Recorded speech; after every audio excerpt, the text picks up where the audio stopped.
यानंतर वळूया पुढच्या बातमीकडे। दिल्लीचे नायब राज्यपाल विनय कुमार सक्सेना यांनी दाखल केलेल्या फौजदारी अवमान प्रकरणी नर्मदा बचाव आंदोलनाच्या नेत्या मेधा पाटकर यांना दिल्ली सत्र न्यायालयाने सुनावलेल्या 5 महिन्यांच्या सश्रम कारावासाला दिल्लीच्या अतिरिक्त सत्र न्यायालयाने स्थगिती दिली।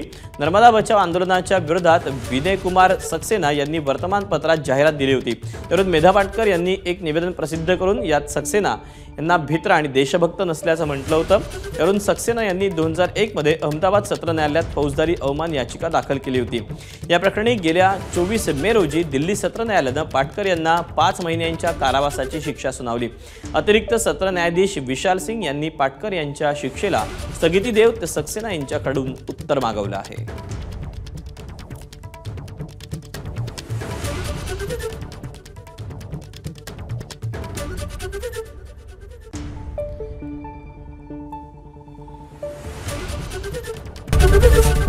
एबीपी माझा, उघडा डोळे बघा नीट।